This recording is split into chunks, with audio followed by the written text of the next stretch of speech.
18-ാം നൂറ്റാണ്ടിന്റെ ആദ്യവാരത്തിൽ സൗദി അറേബ്യയിലെ നജിദിൽ രൂപം കൊണ്ട വഹാബിസം 1703 ഉയൈനയിൽ ജനിച്ച മുഹമ്മദ് ബിൻ അബ്ദുൽ വഹാബിന്റെ കരങ്ങളാലാണ് സ്ഥാപിക്കപ്പെടുന്നത്. ഇസ്ലാമിലെ സൂഫി സരണിയെയും ആത്മീയ കേന്ദ്രങ്ങളെയും അധിക്ഷേപിച്ച ഇബ്നു തൈമിയ്യയുടെ ആശയങ്ങളിൽ പ്രചോദിതമായാണ് ഇബ്നു അബ്ദുൽ വഹാബ് ഈ പുതിയ മതം വിഭാവനം ചെയ്യുന്നത്.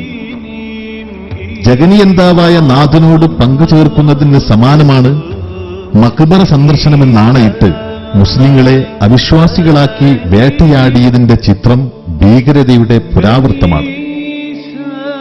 ഇസ്ലാമിൽ കടന്നുകൂടിയ ദുരാചാരങ്ങൾക്കെതിരെ ജിഹാദ് നടത്തിയവർ, മുവഹിദുകൾ, ഏകത്വത്തെ കാത്തുസൂക്ഷിക്കുന്നവർ എന്ന് സ്വയം അവകാശപ്പെട്ട് ഇസ്ലാമിക ചരിത്രത്തിൽ മുസ്ലിം ഐക്യത്തെ തകർക്കാൻ ഛിദ്രത സൃഷ്ടിക്കാനും നുഴഞ്ഞുകയറിയ ഖവാരിജികളോട് സമാനമായ കടന്നുകയറ്റമായിരുന്നു ഇത്.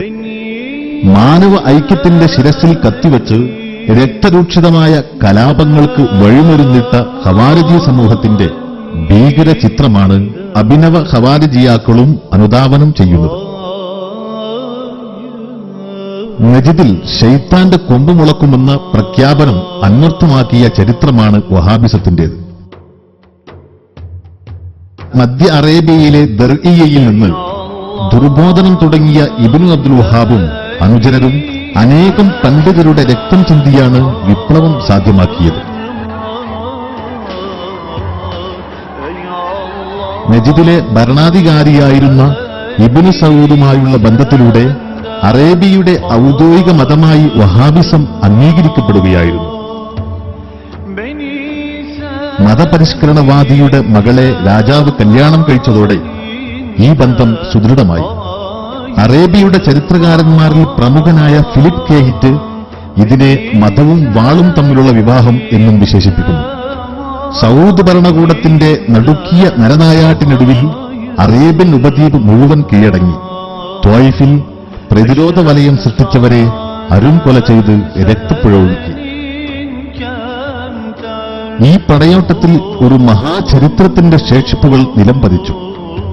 അറേബ്യൻ ഊശ്വരതയെ ഊർവരമാക്കിയ ഒരു സംസ്കൃതിയുടെ പ്രതിനിധാനങ്ങളായി പ്രക്ഷോഭിച്ചിരുന്ന ചരിത്ര സ്മാരകങ്ങളും സാംസ്കാരിക നിലയങ്ങളും തകർന്നടിഞ്ഞു. നൂറ്റാണ്ടുകളോളം വിശ്വാസി ഹൃദയങ്ങളിൽ വെളിച്ചം പകർന്ന ദർഗകളും മസാറുകളും ഇടിച്ചു നിരത്തി. ജബീലയിലെ സയ്യിദ് ബിൻ ഖത്താബ് റളിയല്ലാഹു അൻഹുവിന്റെ മഖ്ബറ തകർക്കാൻ ഇബ്നു അബ്ദുൽ വഹാബ് മുന്നിട്ടിറങ്ങി നേതൃത്വം കൊടുത്തു. പ്രവാചകരുടെ ശേഷം മക്കയിൽ പ്രവാചകനാണെന്ന് വാദിച്ച മുസൈലിമത്തുൽ കദ്ദാബിനെതിരെയുള്ള യുദ്ധത്തിൽ പടനയിച്ച സയ്യിദ് റളിയല്ലാഹു അൻഹുവിന്റെയും അനുചരരുടെയും മക്കാമുകളാണ് അവർ തകർത്തുകളഞ്ഞത്. തുടർന്ന് നടന്ന വഹാബി താണ്ഡവങ്ങളിൽ പല നാഗരിക ശേഷിപ്പുകളും നശിപ്പിക്കപ്പെട്ടു. കുരിശ് യുദ്ധത്തിന്റെ നാളുകളിൽ അന്തർധാനം ചെയ്യപ്പെട്ട പൈതൃകങ്ങളെക്കാൾ അധികമായിരുന്നു ഈ ഭീകരരുടെ ആക്രമണങ്ങളിൽ നശിപ്പിക്കപ്പെട്ടത്.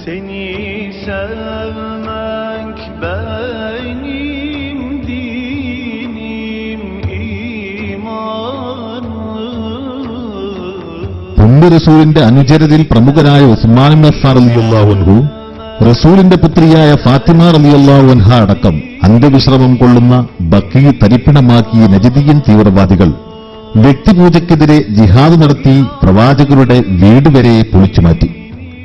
മക്കയുടെ അധികാരം നിലനിർത്തി. തിരുശേഷിപ്പുകളെ സംരക്ഷിച്ചു പോന്നിരുന്ന ഷെരീഫുമാരെ കൂട്ടക്കൊല ചെയ്ത് രക്തം ചിന്തിയാണ് മക്ക അധിനിവേശം നടക്കുന്നത്. സാത്വികരായ അനേകം സൂഫികളുടെ ദർഗകൾ തച്ചുടച്ച് ഒരു മഹാചരിത്രത്തിനവർ തീയിട്ടു.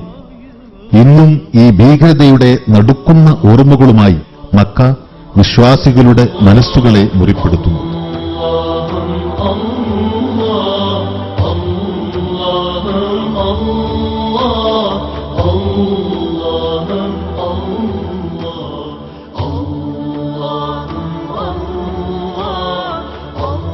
ഭാരതത്തിന്റെ പ്രധാനമന്ത്രി ജവഹർലാൽ നെഹ്റു തന്റെ ഗ്ലിംസസ് ഓഫ് വേൾഡ് ഹിസ്റ്ററിയിൽ വഹാബിസത്തിന്റെ ഈ ഭീകര താണ്ഡവങ്ങളെ അടയാളപ്പെടുത്തുന്നു. ലോക മുസ്ലിങ്ങളുടെ ഹൃദയഭൂമിയായ മദീനയും വഹാബി തേരോട്ടങ്ങൾക്ക് സാക്ഷ്യം വഹിച്ചു. ഒട്ടോമൻ ചക്രവർത്തി സുലൈമാൻ ഖാൻ നിർമ്മിച്ച ചുറ്റുമതിൽ പൊളിച്ച് അകത്ത് കടന്ന മുജാഹിദുകൾ മഹത്തുക്കളായ അനേകം സ്വഹാബികളുടെ ദർഗകൾ തരിപ്പിണമാക്കി. ഈ ഭീകര നരനായാട്ട് AD 1807 നടന്നത്. വഹാബിസത്തിന്റെ നാൾവഴികൾ രക്തപങ്കിലമായ അധ്യായങ്ങളുടെ സമാഹാരമാണ്. ഇസ്ലാമിന്റെ മാനവിക ദർശനങ്ങളിലേക്ക് കടന്നുകയറി ചരിത്രത്തിൽ ഇരുട്ടു നിറച്ച വഹാബിസം ഇബ്നു അബ്ദുൽ വഹാബിന് ശേഷം ജമാലുദ്ദീൻ അഫ്ഗാനി, റഷീദ് ബിള, സയ്യിദ് കുത്തുബ് എന്നിവരിലൂടെ വളർന്ന് ചരിത്രത്തെ തമോമയമാക്കി. മാനുഷിക ബന്ധങ്ങളുടെ പുത്തൻ സമവാക്യങ്ങളിൽ ഒരു സമൂഹത്തിന്റെ ദിശാമുന്നേറ്റം അടയാളപ്പെടുത്തിയ ഇസ്ലാമിന്റെ വിചാരധാരയിൽ വഹാബിസം ബോംബ് വർഷിപ്പിച്ചു. ഇന്നും അതിന്റെ അതിക്രമങ്ങൾ ഭീകരമായി പടർന്നുകൊണ്ടിരിക്കുന്നു.